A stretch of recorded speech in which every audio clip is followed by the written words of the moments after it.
Okay. Alright, I'm on. Okay. I'm gonna cut straight to the chase. I'm upset about BET. Not on everything that they do. Now, I'm upset because of Trina. Alright? Trina's been around for a minute, y'all. I mean, she don't work to Missy Elliott, to Timberland, to, she done, you kicked it with Jay-Z to, Beyonce, she everywhere. She the baddest. Now, this is what's killing me. I saw the nominations today. I got off work, my mom on dialysis. So that's alright. She good. But anyway, I got off work, went to go sit down, reading on media takeout. Don't really pay attention to that because it's all rumors on that site. I went on Concrete Loop because it really gives you what's really going on. They don't really, sugarcoat a lot of stuff. Especially, they're really personal. World Star Hip Hop, they half. But anyway, Concrete Loop told me that my baby Trina, she was upset. She cussed on her Twitter, y'all. She said, fuck BET. Why did Trina, the baddest bitch, the $1 million girl, say, fuck BET? Well, let's really think about it. Now, since what? 97, 98, 99, between those years. I was in my teens. I was hearing Trina. You nan nigga, what? I didn't really know her. Just like every other rap artist that's coming up. But then she came on, okay, what's up, shut up. And then I actually seen her video, which was I'm the baddest. Now back then I was like, okay, she hot. But so-and-so is hotter, right?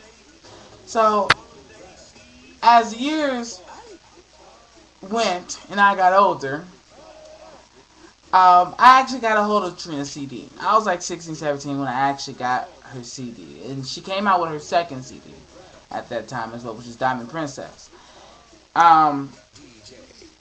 I was listening to all these songs from, Dear Mama, to Pull Over That Ass Too Fat, to Niggas Ain't Shit, some hardcore shit, She was hardcore. So I can understand BET not really blowing her up. But she was getting blowed up because Uncut, Rap City, The Basement, Tigger, shout out. She was being played. Remember Silk? That's cool, loving, that's cool. That little dance she used to do? 750 that shit used to make me laugh anyway. As the years went, she even changed it up a little bit. Diamond Princess came along, That's when All About the Benjamins came out, Mike Epps, Ice Cube, She represented, for the South. She was killing it for the South. Especially the South made a big movement. It was what? The Crunkin'? No, was that in LA? No, that wasn't LA. Well, whatever that was. That came up with all this, Lil Jon with his yeah. That's when Usher, yeah, all that was popping at that time. She came out with Be Alright. Now, Be Alright with Ludacris was off the hook. Now, I remember when I was riding on the school bus, and I was listening to Be Alright on the radio, and this little white chick, her name, I don't remember her name, but I remember, excuse my language, she had big boobies. And she used to bounce and, rap Trina. And I remember her rapping Trina and really disgusting words, just be alright. And I was like, did she really say that in that song? She was like, yeah, and you gotta listen to it. So she gave me the CD. You know, that's when, brother didn't have no money, couldn't buy no CDs, I didn't have no computer, so didn't know about no downloading. I don't download, that's illegal, that's wrong, don't do it. And on the other hand, I got into Trina. I was like, okay, she hot. Lil' Kim is okay, but Trina hot. You feel me? I love Lil' Kim. Shout outs to you, mommy. I love you no matter what people say. You is what you is, and it do what it do. The money, the videos, the records, the sales, all that will show. But right now, you know what it is, what it is. But anyway, Trina was on this journey on trying to, freshen up, do some shit. On that time, she went through some shit. Some shit happened. Labels, problems, issues, recession. Bush fucked everybody up.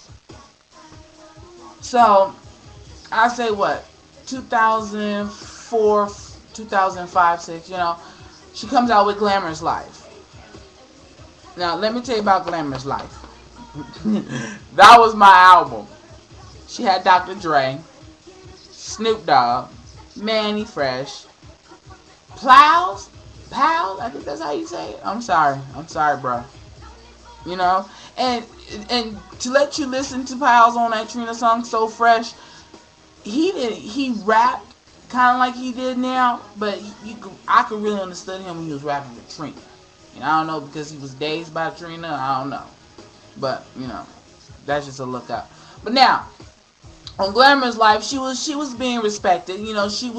She was on the New Year's Eve bash on Once It's a Pork. I was there. I was watching you, Trina. I was young, couldn't go out, so I had to sit there and watch you. You was bomb. You was like everything will be all right. You was killing them. People were feeling you. But at the same time, you still want to push out and do more.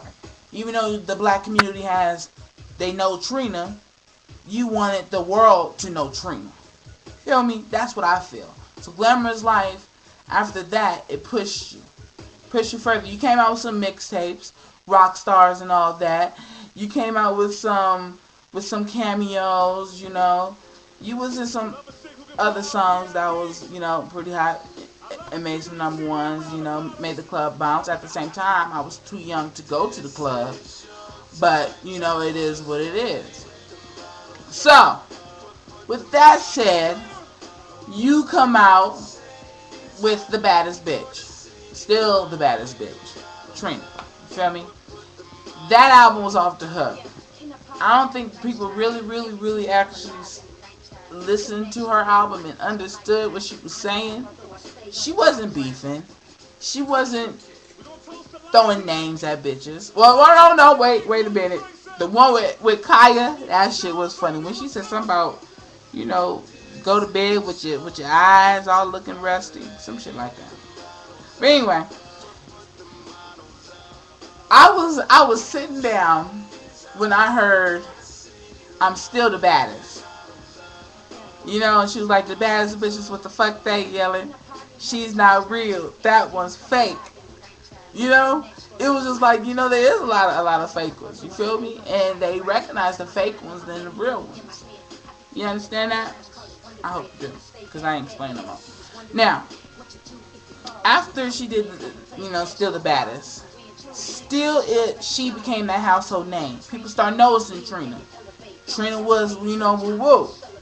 At the same time, I was really falling in love with her because she was killing it. Her clothes, her style, and I was ready to go to the clubs. I've been to like 2 concerts of Trina's.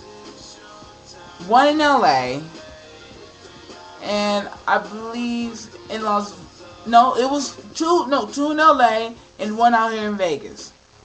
The one out here in Vegas I missed because I got into a fight. Patron, on that Patron and all that. That stuff don't work. Can't be on Patron and go see Trina and get hyped, because everybody else don't like that. But anyway, on that note, okay, I'm giving you the dialogue of why I'm talking about Trina and why it's so serious. You understand? During her time doing all this girl actually pushed herself to do music, to all genres. You know, she came out with Amazing. This girl went from white girl, she went to Showing Out, she went to My Bitches. She gave you every bit of everything, and the album cover was so beautiful. It was impossible, but at the same time, Trina wasn't no BET. Do y'all understand? BET was not thanking her throughout the whole process. So I know it's 10 minutes into the YouTube. This is part one. Part two's coming up. Because now I'm going to get on the BET nominations to 2011 and why I'm pissed off now. Because this is wrong. Like she said on her album, Amazing, Make Way featuring Life Jennings. She said, BET, you know you owe me. Show me, homie. You understand that? It's the only way you could understand it any better. Okay? And, I'm responding to us at Twitter account. I'm pissed off. You hurt Trina. Now I gotta come get y'all. BET, it ain't over yet. So, knick-knack, paddywhack.